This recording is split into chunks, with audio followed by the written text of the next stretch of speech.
Thank you all for coming out tonight. We're just getting warmed up. We're going to open this up. Let's have a conversation. I want to hear from you. We're going to bring the microphones around. Thank you. Right here. First of all, I'm not good at speaking on microphones. That's all right, yeah. My name's Dan. I live in Townsend, Mass. I moved back there about a year ago after living 3 years in New Hampshire. From Mass, unfortunately, my whole life. You got to come back, man. Trust me, I know. I want to know, as far as the Second Amendment, your stance on that. Yeah, well, I get a sense of yours, because I like sure. So, listen, I'm a Second Amendment absolutist. And, you know, I don't do the thing where you do some sort of hokey event where you're like, you know, pretending to hold a shotgun while I'm wearing a suit and, you know, going hunting on this, like the politician check the box thing. I don't have many hobbies. I like shooting a gun plenty, but it's not one of my main hobbies. That has nothing to do with the Second Amendment. It's not about hunting and sports shooting. As fun as those activities are, forget about that. This is the one amendment that protects all of the others.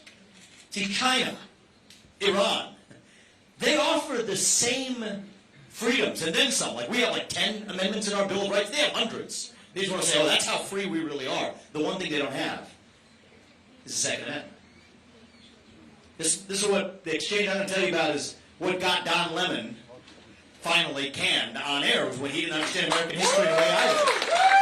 I told him flat out the truth. Black Americans in this country did not secure their freedoms until they were given Second Amendment rights. Dred Scott, the shameful case where Chief Justice Taney, before the Civil War, said black Americans could not be citizens. Why? His reason? Because it would allow black Americans to own guns.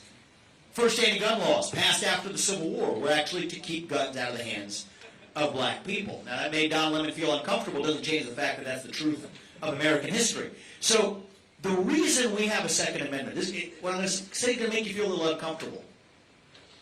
It should. Is that it's like mutually assured destruction. You know that MAD expression, as it sort of refers to the Cold War? The U.S. and the Soviet Union never went to war because both sides were nuclear armed. This is how the people repels a government to keep its government at bay as well. To say that, yes, that is mutually assured destruction, which is why destruction we have not, liberty we have instead. And so I think that uneasy feeling you have when I say that, put your arms around that for a second. That's the spirit of the American Revolution. Right? This is how we unite this country. I care deeply about national unity. Do I want more gun violence? Absolutely not. We have a mental health epidemic in this country. We need to have the courage to address it. Step up and address the root cause. Police on the streets who aren't able to do their jobs anymore because they have to look over their shoulder for fear of being sued without even qualified immunity to go along with it in places like New Hampshire on top of that. So, no, I don't want more gun violence, but I want to get to the root cause. But I also want to get to the heart of how we unite this nation. And some people think, many, if not most in the Republican Party think, the way you're going to unite this country is by showing up in, the middle, hold hands, compromise, sing Kumbaya, and somehow we've united this country. It doesn't work that way. First of all, there's not just two poles. It's not like a linear political spectrum. That's nonsense. But I think the way we're going to actually unite this country is by rediscovering the radical ideals that unite all of us as Americans. See, it's not through moderation. It is through embracing the radicalism of the American Revolution. It was a radical idea that you're free to speak your mind as long as I get to in return. That's a wild idea, because most of human history was done the other way. The idea that we, the people, mere minions, peasants, in the eyes of the old world British, could be trusted to govern ourselves, that was a laughable idea. King George III would be laughing himself to sleep with that idea. And yet, that is a radical idea that we embraced in this country. So for most of human history, it was done the other way. We do it differently on this side of 1776, on this side of the Atlantic. And the one amendment that secures all of the others is the Second Amendment. The First Amendment is the most important, the Second Amendment is second most because it makes the first possible. That's what my stance is. And it's not because I'm a hunter. I appreciate it. We'll go to the back end and we'll come to the front here. Thank you very much. My name is Chris from Rochester. Quick question. A good society is a healthy society. Do you have any plans to put more restrictions on what chemicals are in our food and kind of make it so we're on par with the rest of the world? So here's my view is we have a corrupt administrative state and a USDA that has been captured, actually. So the old food pyramid standards and everything we made up was just basically handed over.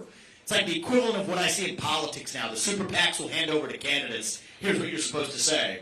Well, that's the entire way the electoral process works. Is it any surprise that our government works the same way? The food industry showed up into the USDA and said, here's what you're supposed to print as your guidelines, and that's exactly what happened. And so this is a corrupt process with the EPA, the FDA, all having been captured. What I think, though, is this may be slightly different than the premise of the question, but it gets to the same destination, is the way we get there isn't by then using that administrative state to create more regulations, but just take a sledgehammer to the administrative state itself. 75% headcount reduction in the number of federal employees by the end of my first term. That's how you fix the corruption. And the market will take care of itself from there. Thank you for that question, brother. I'm seeing so many hands going up, I'm going to try to keep my answer short so we can get to a lot of questions. Okay. We got to come to her next. I thought we were Good evening. I'm Mike from New Hampshire. Good to meet you, man. Thank you. Several automakers and also many states have mandated that we only be able to buy battery-powered cars by 2035. Nonsense. My biggest concern is never mind the shortcomings of battery-powered cars, but our power grid is not going to be there by only going with solar and windmills. Yeah. What is the plan to help get away from that? Because it's a dangerous direction, I feel like. This is dangerous. You're getting me into these rabbit holes I'm not supposed to go into. Just stay on message. Don't get lost in the details. That's what these people tell me. So, I don't care. Let's get into it. It's just, you can't, think about this climate call. There's so many different things you can't believe at the same time. Right? The same people who are vehemently opposed to carbon emissions in the United States of America are perfectly fine with shifting those same carbon emissions to China, where, by the way, even if you subscribe to this crazy religion, its Sixth Commandment says that methane leakage is 8 times worse for global warming than a unit of carbon dioxide, and methane leakage is worse in China than it is here. Doesn't make any sense. The same people who are most opposed to carbon emissions are also opposed to nuclear energy, the greatest form of carbon-free energy production known to mankind. It doesn't make sense. You can't believe both of these things at once. And so then now you get to the people who are the lovers of the transition to electric vehicles, including using our taxpayer money to subsidize some other guy to feel cool about himself because he doesn't have a self-esteem, so he wants to own an electric vehicle. That's really, it's a psychological insecurity. I have no problem with it, but don't expect the government to pay you to do it. And I think that's something that doesn't make any sense if you're also against coal, which is the greatest form of electric baseload power generation. You can't power the grid without that. And I'm having a little fun poking fun at the electric vehicle cult, not because I have any problem with electric vehicles. I just don't want a government to pay me to do it. If it's so good, just do it through the marketplace and just stand on its own proposition. So it gets back to the question, what the heck is going on in our country that we're adopting these contradictory premises at the same time? It's not science, right? It's not logic.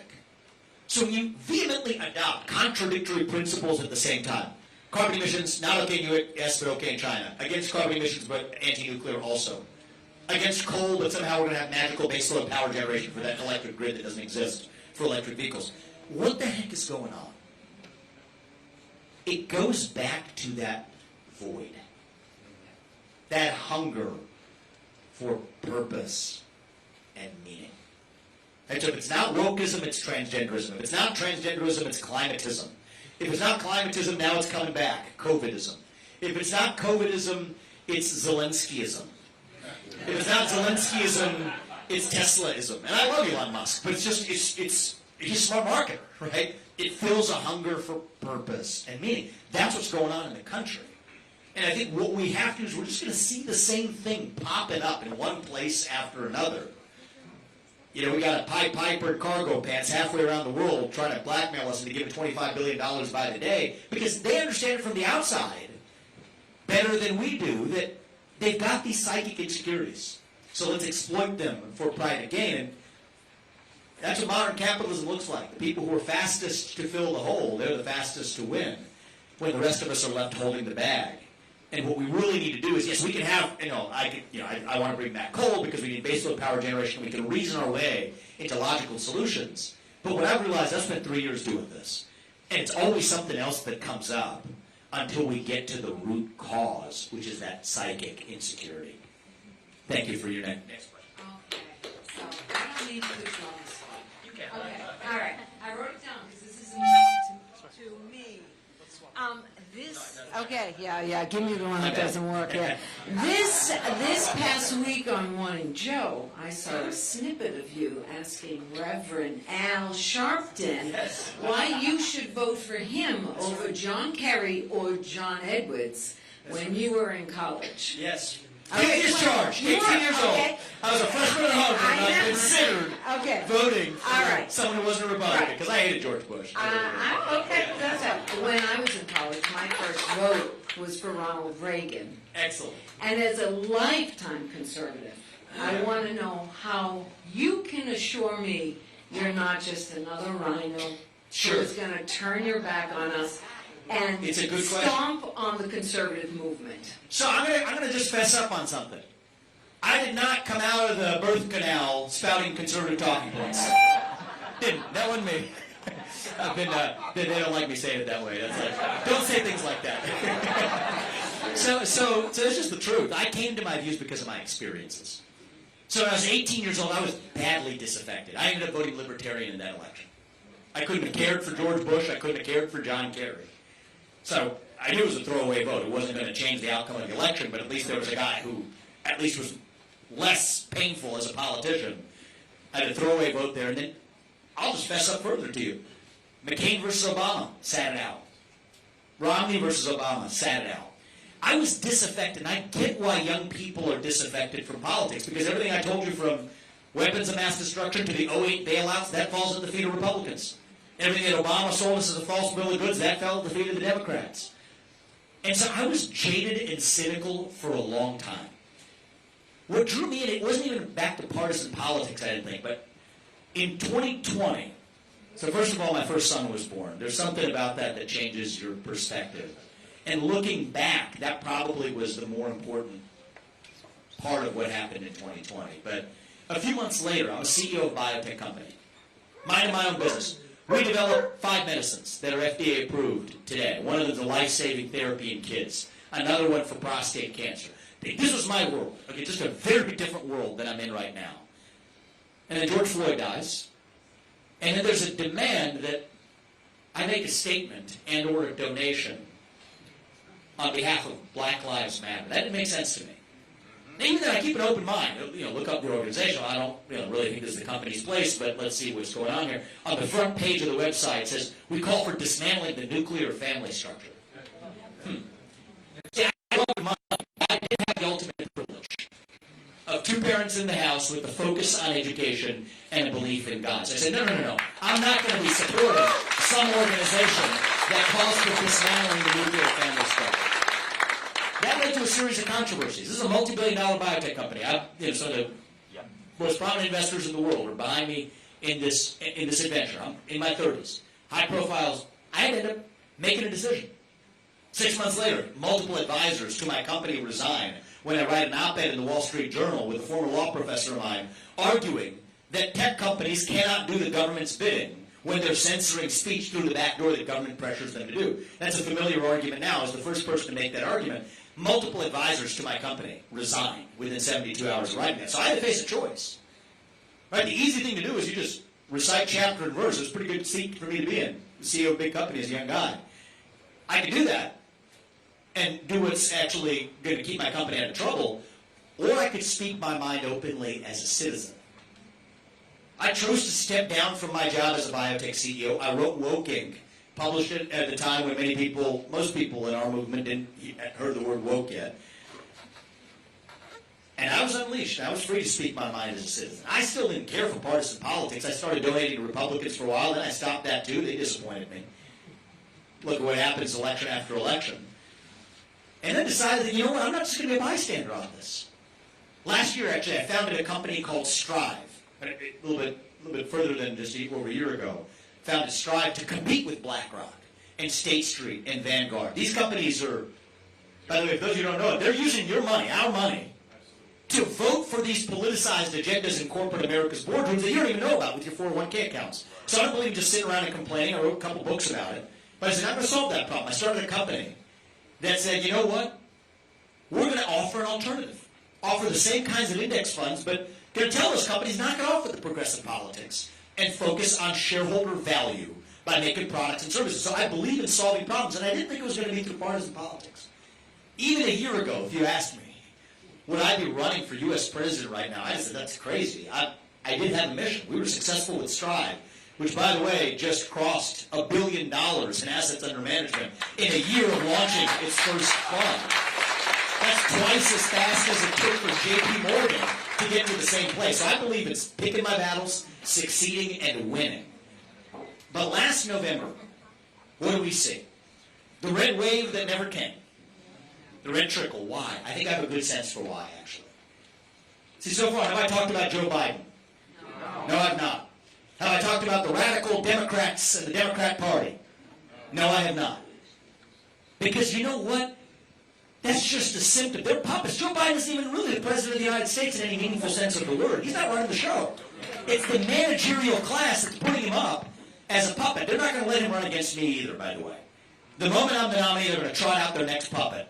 Michelle Obama, Gavin Newsom, I have no idea which puppet it's going to be. But it's a system that we have to say, okay, that's the real problem. So we're not just going to recite the Republican talking points from our political consultants about the radical Biden agenda. That doesn't inspire young people. It doesn't inspire most people. You get the red trickle instead of the red wave. We have to offer a vision of our own. So if the other side is feeding us race, gender, sexuality, and climate, I want us talking more about the value of each individual. The family, the nation, God. Individual, family, nation, God, that beats race, gender, sexuality, and climate if we have the courage to actually stand for something. But if you have a Republican Party, I met on debate stage with 7 people last week, all of whom are on Joe Biden, Liz Cheney's side of $10 and $200 billion of our taxpayer money to Ukraine. If that's the Republican Party's position, count me out as a party man. I prefer to be an independent-minded patriot who speaks the truth. I'm a pro-American movement using the Republican Party as a vehicle. So that's where I'm at. And I've always been that way since I was 18. And, you know, that's different. And so people want somebody who was a creature of the Republican Party that bubbled up to the top as the next guy in line. That's not me. But if you want an independent patriot who speaks the truth instead of a super PAC puppet, I mean, I'm going to be your guy in this election. And that's what it's going to take to revive this country. Thank you. You go to the back and then we'll come back to the front. The question I have for you is, I don't want you to be an executive order president. Yep. How do we win both House of the Senate and House? Give some thoughts on that. That guy likes executive orders. So let me ask you a question back. How do you feel about executive orders that take the following form? I'll take a pen and cross a line out of old ones that have been written. You feel good about that? Oh, I have no problem. Yeah, because that's what I'm talking about. I want your effect to be long term. Exactly. That's what I'm saying. Exactly. So you're asking the right question, right? We can't play the ping pong game. So when I say we want to shut down the administrative state, I think I'm going to be successful in doing this in a way that Trump bluntly was not. And I want to build on the foundation he laid. He was the first president to identify the problem. You roll that log over, we saw what crawled out. You strike the swamp strikes back. But if you're going to roll that log over and see what crawls out, you better be willing to bring the pesticide. Okay, that's what I'm bringing to the table. So here's how that works, okay? He got duped by the managerial class around him. What do they tell him? Oh, no, sir, there are these civil service protections that stop you from firing these bureaucrats swarming around your nation's capital. Well, it's true that there are civil service protections, but read the law. Those civil service protections only protect against individual employee firings. To say that if you work at the EPA, I can't fire you because we disagree on gun control. You know, you can debate whether that's a good law or not, but that's the law. However, the civil service protections do not apply to mass layoffs. Mass layoffs are absolutely what I am bringing to the DC bureaucracy. Right? So this is grounded in the current law. So now let's talk about lasting change. They're going to sue me for this. I'm ready for that. I've studied the current Supreme Court. The same Supreme Court that gave us West Virginia versus EPA last year. Most important case of the last decade. That Supreme Court agrees with me 6-3 on everything I just told you. Now we've codified that in judicial precedent. So the next president who comes after me won't have his hands tied in the same way that Trump's were, and even in some ways mine will be on day one too. That's how we drive lasting change in this country. Now I have a list of toxic executive orders from the past that we're just going to take a pen and cross a line through it every step of the way. 11246. The executive order that actually created race-based affirmative action in the private sector. They said that if you do business with the federal government, you have to adopt racial and gender quotas. Well, that's 20% of the U.S. workforce today. That's where it came from. Every Republican president could have taken a line and crossed it out. I pushed Trump's people on this. They said, and I understand why, they said that's not a political hill we want to die on. That's why they didn't do it. They can drag me out of the White House before I'm done with that one, okay? So we will actually act on principle and conviction, not just vengeance and grievance. That allows us to go further with our own America First agenda. That is how I will govern. I appreciate that. Right up here. My name is Jim Burns from Portsmouth, and I like a lot of what you're saying and what you're talking about. My fear is the game is you got to win the independence. Yes. So if you don't come out with a fossil fuel solution that uses our brain power of technology to harness that in a positive way and build that into your message, I think you'll lose a lot of independence. And I think if you don't deal with abortion, which is a huge issue by the Democrats and by the independents, if you don't, I don't know what your view is on those two issues, but we have the technology know-how to harness all this pollution that's going on, to deal with these governments in other countries. Yeah, China and India should not be able to get away with stuff that we're forcing ourselves to do. And on abortion, that's got to be dealt with. And I think, not my advice, but I'm a big believer in fetuses. I have a disabled child who was born, and I skipped several abortions and brought her to life, and she's now an executive in a Fortune 500 company. And so I'm a huge believer in pro-life, but I'm also a huge believer in pro-choice. And if kids aren't able to understand how to take care of a kid, or if they're not being, which I found was, nobody was giving me good advice about what I was going to be dealing with, what it is you have if you have a disabled child, what could their life look like, and all that kind of stuff. There's a void of information for young adults who are coming down the left. If you don't deal with independence, the game's over. What's your name? Jim Burns. Jim Burns, you said. I like your hat, Maui. I like that, right? I have relatives there. Yeah, we all have, in some ways, extended relatives. We're an American family of co-equal citizens. I haven't talked to Zelensky, but I've talked to many families in Maui, and I think that it's worth not forgetting our fellow Americans, even if they are thousands of miles away. So I thank you for sharing a couple of those elements. So here's I think I'm going to be best positioned to bring along the independence. And I think the reason why is we're already doing it in this campaign. 40% of the 100,000 plus donors we have in this campaign are first time ever donors to the GOP, compared to 2% for a normal Republican candidate. Many of them are young. The reason why I'm bringing along independence is because I am one.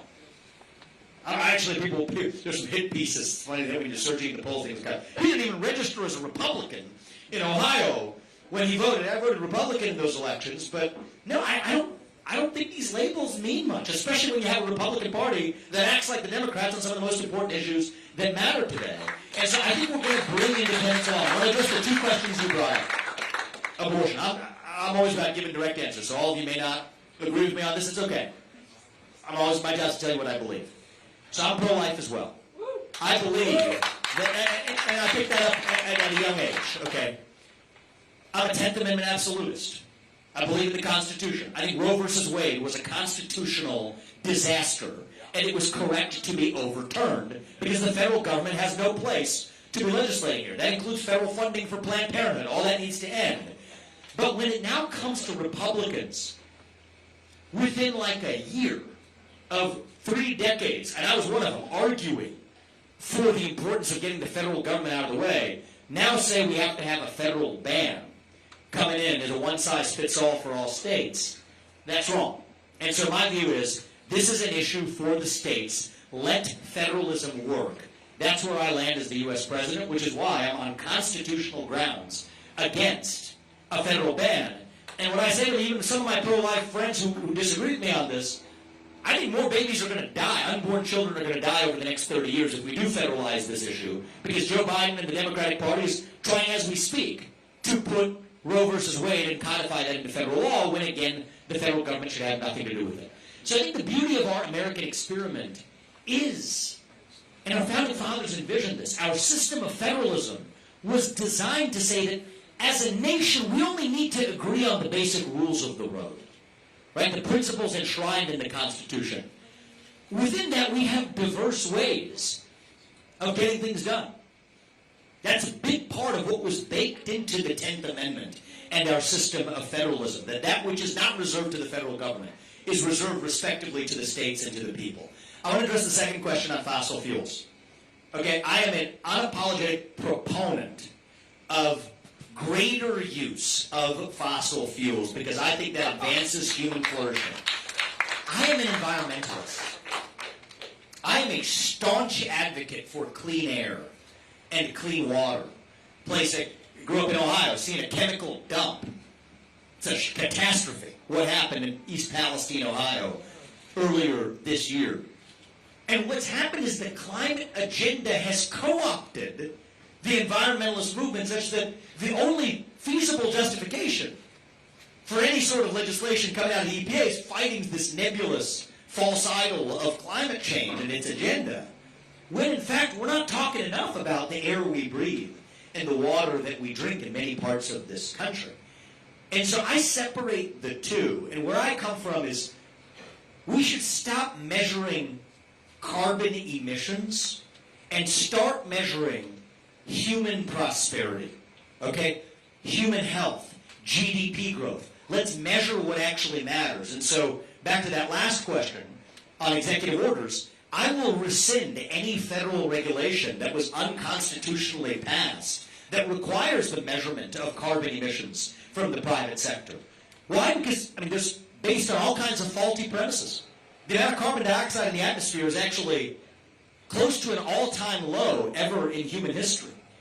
The Earth is more covered with green surface area today than it was 100 years ago because carbon dioxide, it turns out, is plant food. So it kind of works that way. It was predictable. 8 times as many people die of cold temperatures than warm ones. The right answer to all temperature-related deaths is more abundant access to energy. A 98% reduction in the climate disaster-related death rate over the last century. That shocks people when I share it. It shocked the media. So this guy, I forget, PolitiFact or whoever it is, fact-checked me on this. They literally published the numbers and said, but haven't this many million people died in the last century? I said, do the math per year. You literally, I wish journalists trained in arithmetic. It's down by exactly what I told you, 98% over the last century. And so these aren't moderate views, I'll grant you that. But they're not Republican or Democrat views either. And I'm one of the most ardent advocates for nuclear energy. I gave a speech at St. Anselm a few weeks ago on how we will shut down the Nuclear Regulatory Commission, which has been fundamentally hostile to any nuclear generator or power plant in this country. And you're drawing me into the detail here, but this matters. Think of that. In the name of safety, that they say they don't want more nuclear reactors. Well, I'll give you some facts. Gen 3 and Gen 4 reactors are safer than Gen 1 and Gen 2. The only country in the world that has a Gen 4 reactor right now is China. France and Japan are far ahead on Gen 3. We're still mostly Gen 2 in this country because it takes 25 to 40 years to build a new nuclear power plant when it used to be 3 to 5 before the Nuclear Regulatory Commission came into existence. And it's 3 to 5 in Japan and France today. And so I believe that with reason, with logic, with fact, we can have a debate where my premise in the general election is the same thing I'll tell you all here. You don't have to agree with 100% of what I say. You really don't. You agree with most of the things that I say, but know that I'm telling you what I believe 100% of the time. And that we have somebody who's actually going to respond to facts and arguments as they arise to make the best decisions and the new challenges we'll face, even though we don't know what those are going to be over the next 8 years. That's what the presidential election should be about. And I think our primary electorate, certainly in this state, can see it that way. And I believe that most people in this country see it that way too. And I view it, at the age of 38, I view it as my responsibility to make sure we deliver not another 50.1 election. This can't be another 50.1 tug of war where CNN and MSNBC are trotting out the winner the Monday after Tuesday, the election day. I think we're skating on thin ice, and we don't have it in us in the country to withstand that. This has to be a 1980-style, Ronald Reagan-style, moral mandate like he delivered in that first election you voted in. And you know what? It's my job to make that true in the next election that you voted as well. I take that responsibility seriously. I think we can do it, and that is the single most unifying thing we can deliver for this country. So I want to be respectful of the tens of hands here, but we'll stay after for pictures, and you guys can come up and ask me questions as well. I think you need to solidify your abortion thing. Yeah, you're pro-life, which is fabulous, I believe in that. Yep. But on the other hand, if people choose abortion, we need to have adoption all set up. Okay, thank you. You're pulling me back in on with all these good points you're making. So I think we should be walk the walk in being pro-life. Contraception, adoption, child care, even a reasonable conversation about it. Sexual responsibility for men. Right? In an era of 100% reliable paternity tests, we should put more teeth into the law of responsibility for men. Then it's not about women's rights and men's rights. It's about human rights. We're all in this together. You're absolutely right. That's how we find our path to unity around an issue that otherwise we were taught to believe was going to divide us to a breaking point. It doesn't have to be that way. Thank you, Jim. I appreciate that. My name is Liam Kenny. I'm from Portsmouth, New Hampshire. In New Hampshire, you're allowed to register to vote on Election Day. And what Democrats have been doing is targeting a lot of the universities. What is your strategy to really target that youth vote? Because that seems to be a battle we're losing. And in a state of New Hampshire where the elections are very close, that seems to be the margin. It's a great question. How old are you, man? 27. 27. So you're a relatively young person as well. So first thing is you got to show up. I'm a fan. We could blame the other party, but I like looking in the mirror and asking ourselves who we really are. We'll get real. We've been to St. Anselm College. Where else? We went to New England College here in New Hampshire. It's a student body that doesn't largely align with, on the face of it. Key thing is on the face of it. I think we persuaded some people that night. But on the face of it, are predicted to be a student body that shouldn't agree with most things that a Republican presidential candidate would say. Well, what did they tell me when I went there? There are other presidential candidates who refuse to show up unless the questions are pre-screened and pre-vetted. Right? There are other presidential candidates who said at the start of this campaign they wouldn't talk to NBC News because NBC News isn't nice to them. Well, I get that. They're not nice to me either. You can watch Chuck Todd last Sunday. It wasn't exactly a fair and balanced interview, but you know, if I'm not willing to sit across the table from Chuck Todd or a 22-year-old college kid at New England College, I'm not cut out to sit across the table from Xi Jinping. We have to show up and practice what we preach. I can't just talk about free speech in a room full of people who agree with me. We're in Ottumwa, Iowa. A woman, just like this one, barges in. She's like screaming at the top of her lungs. She disagrees with me on a number of positions. The security's escorting her out. I said, bring her up. We'll give her the mic. Let her have the floor as long as I get to respond in return. Do you have that deal? She said, I'll make it that deal. I think we found common ground, not by compromising, but by discovering that she was a mother who, despite the fact that she objected to my pro-life position, brought her daughter into the world and to that event. And we applauded her for it. And I think that meant something to her. Because part of this, whether it's left or right, it doesn't matter. If you tell people they cannot speak, that is when they scream. You tell people they cannot scream, that is when they tear things down. That's what really happened on January 6th. I don't want to see another day like that in this country. And I think one of the things that young people certainly have rewarded us for so far in this campaign is being willing to show up and respect you enough to say that part of respect isn't changing what I say to meet the narrative that you want to hear. Part of respect is to say, I respect you enough to actually tell you the truth about what I believe as long as you get the same courtesy in return.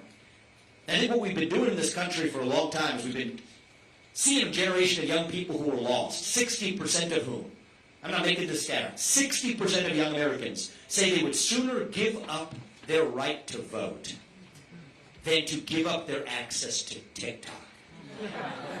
This is not a joke. This is where we are right now as a country. And so you have the other side that exploits that. by teaching a generation of people who are lost in the wilderness that you fill that moral hunger by going to Ben & Jerry's and ordering a cup of ice cream with some social justice sprinkles on the side. Make yourself feel better with that fast hit. I think where we are now is that's fading a little bit. Right? You don't satisfy a moral hunger with fast food. Young people, all of us, we hunger for the real thing. And so I think it's my job as a candidate, maybe this addresses your question from earlier. It's my responsibility to make concepts like faith and family and patriotism and hard work cool again, actually, for young Americans. I remember when I was 19 years old, when I was asking Al Sharpton that question, I didn't know what my political beliefs were, checking things out, 18 years old, freshman on campus. Just be open to what people say. Make up my mind independently. But I think there's something about being 18 that makes you want to stick it to the man. Right? Be a hippie. Be countercultural. Well, that's where the woke movement and everything else came from. They were challenging the system. But that became the system. And so where we are now is, well, I tell young people, they laughed when I told them this at New England College, is you want to be a hippie, you want to be countercultural, you want to stick it to the man. Try calling yourself a conservative. Try saying out loud that you want to marry someone of the opposite sex and have children and stay married and raise them to believe in God and pledge allegiance to the flag. That is insanity, right? That is actually the new counterculture in this country. And if that makes me a progressive, so be it. I favor progress, but progress towards an actual vision that offers the real thing instead of the falsehoods that we've been fed in the meantime. So I appreciate that question, brother. We will do our best, and I think we're going to bring them along. Yeah, thank you. First of all, my name is John McDermott. I'm a now retired cardiac surgeon. I spent 14 years at Harvard and then Houston and the West Coast. You live here now? I do, yes. Bring it closer to your... Yeah, thank you. First of all, thank you for doing this. Thank you and your amazing surgeon wife and your kids. This is an enormous investment and to some extent a family sacrifice of energy. The current situation in the Republican Party desperately needs new vision and articulate voices and desperately needs to understand, as leaders in this state didn't during the 2020 election, that this is no longer old-style Democrat versus Republican politics. The 2020 election was not between Trump and Biden. It was between supporting Trump, warts and all. I didn't vote for him. I wasn't for him during the primaries, but I think he was one of the most courageous presidents of my lifetime. And I support your positive words on his behalf, too. But Republican leaders, even in this state, didn't realize that this is no longer Republican versus Democrat politics. This is existential.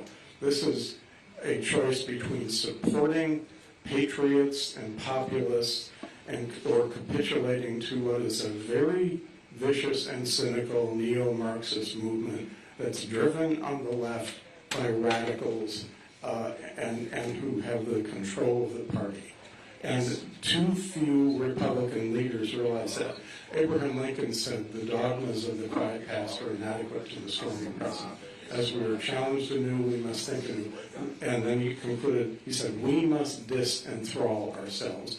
You're a wonderfully articulate voice for that disenthrallment, but there are too many people in this party who desperately need a wake-up call. This is not Republican. Not 1980 anymore. It's not. It's revolutionary and it's existential, and it is a matter of supporting patriotism and populism. One gift of Donald Trump was that he told us that the Republican Party is the party of the people. Wall Street, Goldman Sachs, Fink, and BlackRock, they've all betrayed the allegiances of the old I think you're right. Yeah. So, I think you're right. My two questions are very related. The greatest external threat to this country is, I didn't ask any questions yet. Go ahead. That was a preamble. China is the greatest external threat to this country. But the greatest threat is the success with which the left, the new neo-Marxist culture left, has managed to mobilize their identity politics and divide identity groups against others, including dividing blacks against white and increasing the notion that all whites are racist. Ibram Kennedy is a racist. So my questions are, but I think those two things can be solved if you can bring manufacturing back from China and having black and white Americans working together in businesses that are producing. How can you achieve those two goals, bringing manufacturing back from our biggest enemy and uniting black and white Americans working together in profitable jobs? I think those things go hand in glove together. And Dr. McDermott, I want to thank you for your service as a cardiac surgeon and being married to somebody who's in a similar position. I know what that means. And I thank you for your care about the country. So my whole first book was really about the entire theme you laid out there. Right? Woke Inc. is not just about what's going on in the United States. It actually starts with what happens in China. So we were taught to believe by both parties through the 1990s that somehow we're going to export Big Macs and Happy Meals, and that's going to spread democracy to places like China. What they realized is that actually they could do us one step better. We thought we could use our money to get them to be more like us. They said they could use access to their market, their money, to get us to be more like them. Actually, it was one step worse than that. They realized they could use our money to get us to be more like them. And it worked. Right, so Larry Fink, you mentioned. Add Tim Cook to the list. Add Jamie Dimon to the list. Bill Gates to the list. These are Xi Jinping's circus monkeys. He will say jump. They will ask how high. Because it comes down to money. They build a great Chinese wall that stops you from entering the Chinese market if you criticize the CCP or apply a carbon emission to PetroChina. Try that. They'll say shut the door on your way out. But if you apply that same carbon emission to Chevron or Exxon and criticize systemic racism in the United States, they will roll out the red carpet. Now, this may sound conspiratorial. Is this really what Xi Jinping is thinking? Answer, yes. Listen to what he says on a given day. When the UN pressed him on the Uyghur human rights crisis, where there's over 1 million Uyghurs in Xinjiang subject to forced sterilization, communist indoctrination, and wars, the first thing he says when he's asked about it is that the United States is no better because they are slaughtering black Americans. Black Lives Matter proves that the United States is no better. His top diplomat comes to the Alaska summit, faces off against our joke of a national representative in the form of Blinken, I think it was, who was sitting across from him, and gives a 15-minute lecture saying that China wants to see the U.S. do better on human rights and wants to see the U.S. stop slaughtering, that was his word, slaughtering black Americans. So this isn't an accident. They're using our own companies to undermine our greatest geopolitical asset of all. That's not even our nuclear arsenal. It is our moral standing on the global stage. So how do we fix this? Goes back to reviving that answer to who we really are. Same thing. I told you capitalists can exploit it. Xi Jinping exploits. That's psychological insecurity. They have a word for it in Chinese, baizhu. Literally refers to, it's like the equivalent of woke progressive white people.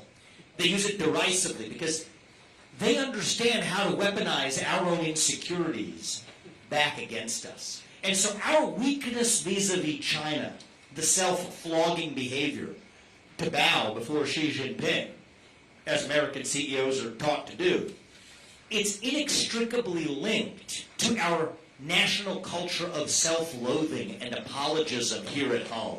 And you know, when we rallied behind the cry, sounds like you and I did, to make America great again, I think we did not just hunger for a single man.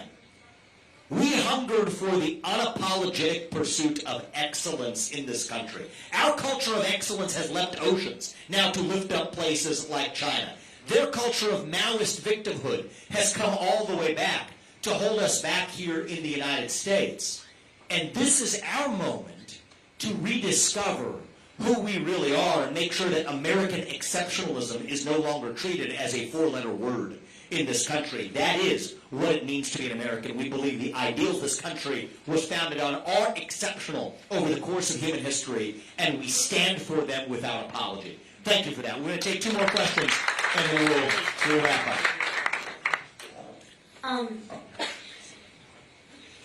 I have a question, sir. I'm excited for it. Hi. When you're president, what are you going to do about, what are you going to do when China attacks Taiwan? Oh, that's a toughest question all day. Cameron, what's your name? Grace, Grace, and how old are you? 10. Let's give Grace a round of applause.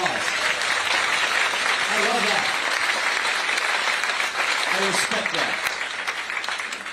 So my top job is, I got a few elements of my foreign policy that relates to the direct answer to your question. Declare economic independence from China, including Taiwan. Make sure that we don't start World War III. And actually advance American interests through new alliances with countries that actually share our vision for the future. So with those three things, if China does attack or invade Taiwan while I'm U.S. president, that will be a mark of failure. And I think I'm the only presidential candidate in this race in either party that has offered actual clarity on how to stop that from happening. So I'm going to go fast, but there's a lot here. First is actually ending the Ukraine war. So right now, the top, and this relates to China and Taiwan, because Xi Jinping's bet right now is that the U.S. won't want to go to war with two different allied nuclear superpowers, Russia and China, at the same time. Russia and China are in a military alliance with each other. So what I want to do is end the Ukraine war, do a deal with Russia that says NATO won't admit Ukraine to NATO, we freeze the current lines of control, but in return, Russia has to exit its military partnership with China. All right, now Xi Jinping has to think twice because Russia's not in this camp.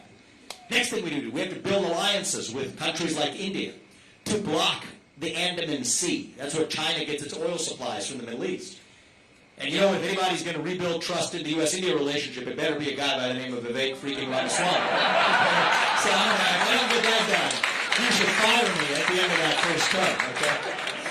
So that's one piece of this. Back to your question. These things are all connected, right? Your first question about the Second Amendment.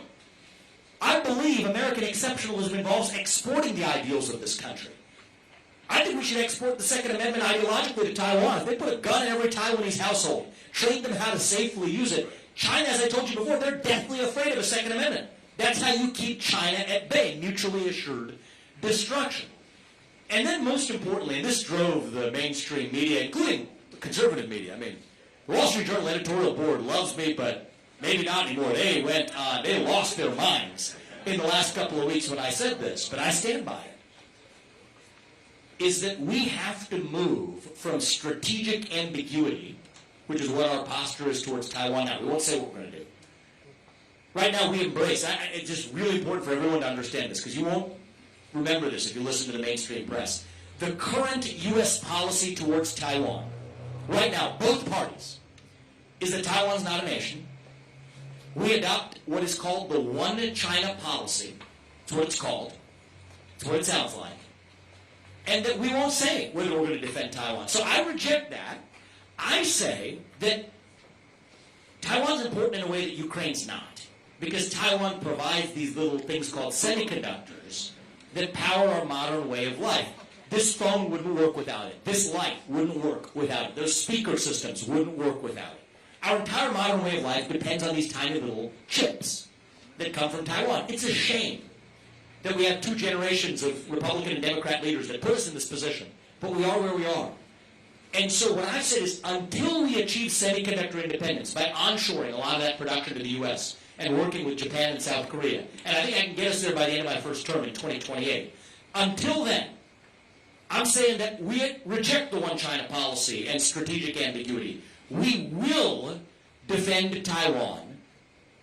And then after we achieve semiconductor independence, we resume strategic ambiguity, our current position. So other people lost their minds on this. They said, well, you just want to hand over Taiwan after 2028? No. Our current position is the One China policy. So I want to say we will defend Taiwan.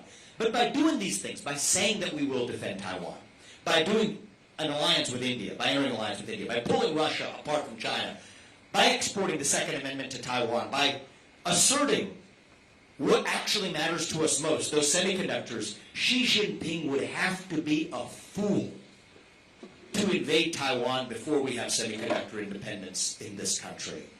And Taiwan would have to be foolish not to take its GDP spending, percent of GDP as a percent of military spending that goes to military.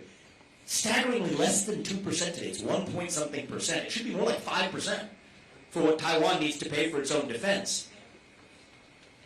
This isn't in the standard talking point binder of how a GOP candidate is supposed to talk, and it's really made a lot of people lose their mind in this race.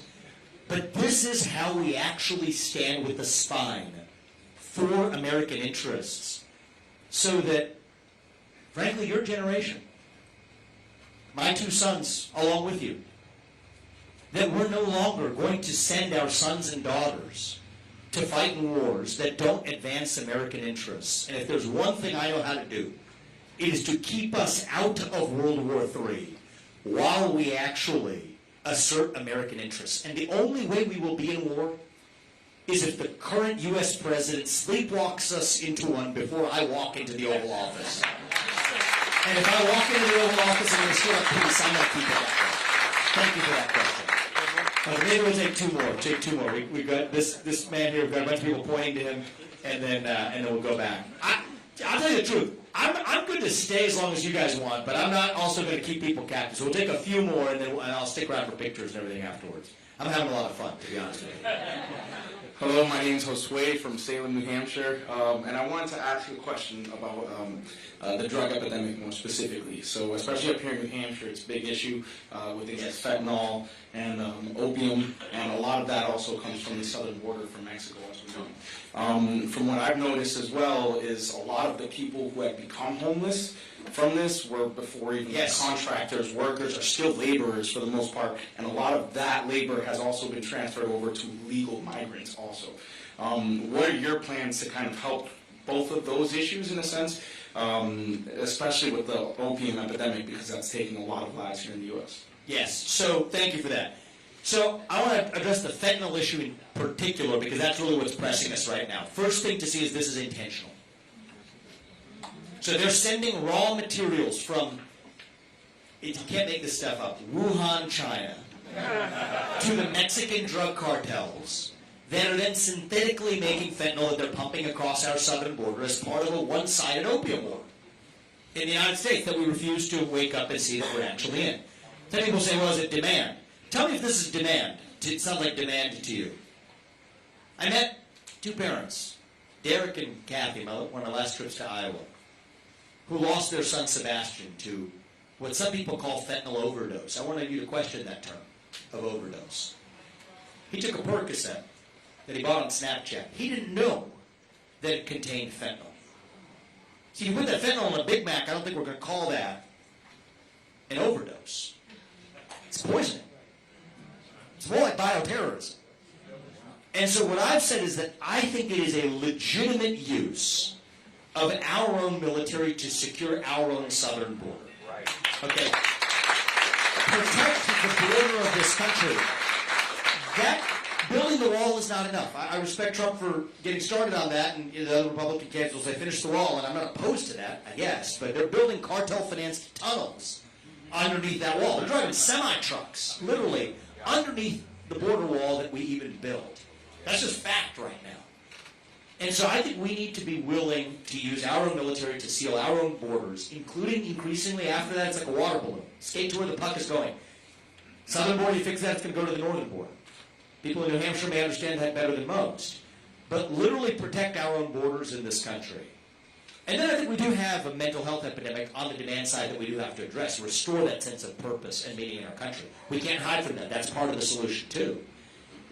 But I think that's how we lead our way out of this modern one-sided opium war. It comes back to Xi Jinping.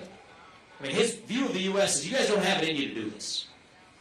You're addicted to China. You're addicted to the fentanyl I'm pumping across your southern border.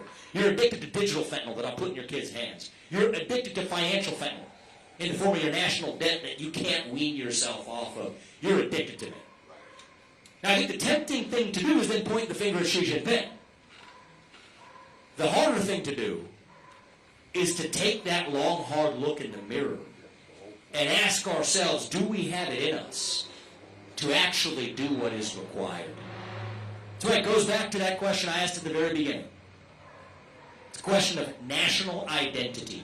What does it mean to be an American? Everything involves a trade-off. It's like my parents taught me when I was younger. You can make a sacrifice, right? Even the example they set for me. Entering marriage, it involves a sacrifice. You're giving something else up. Bringing children into this world involves a sacrifice. You're giving something else up, and you can make that sacrifice if you know what you're sacrificing for. Well, it's no different for a country. Weaning ourselves off of our dependence on an adversary that's hostile to our way of life. We never depended on the USSR for the shoes on our feet or the phones in our pockets. We do today on communist China. It will involve some measure of inconvenience.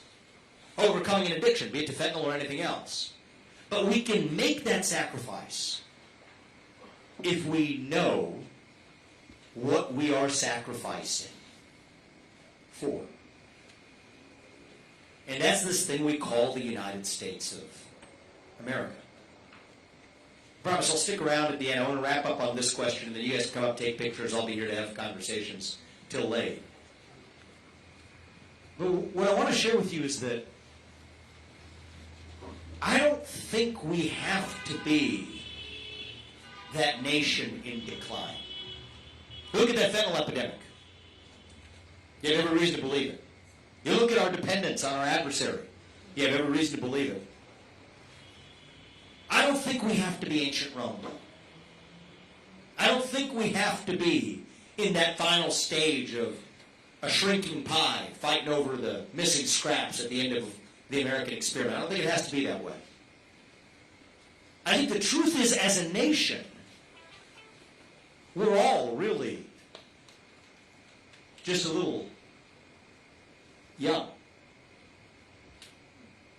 going through our own version of adolescence, figuring out who we're really going to be when we grow up. And when you view it that way, it starts to make sense again. When you go through your adolescence, you go through an identity crisis. You lose your sense of self. You lose your self-confidence. You lose your way a little bit. I did. Maybe some of you did too. I think that's what we're going through as a country. But we're stronger when we get to our adulthood on the other side. So no, I don't think we have to be that nation in decline. I think the truth is we might still yet be a nation in our ascent. Maybe the early stages of our ascent. Maybe we're not even yet at base camp, on our way to that mountaintop, still that country, where we can tell our kids and look them in good conscience in the eye and tell them without holding our nose that the United States of America is still that country where no matter who you are, or where your parents came from, or what your skin color is, or how long your last name is, that you still get ahead in this country with your own hard work, your own commitment, your own dedication, and that you know what? You are free to speak your mind at every step of the way. That is the American dream. That is what we are running to. And that is what we together are going to revive to save this great nation. Thank you all. God bless you.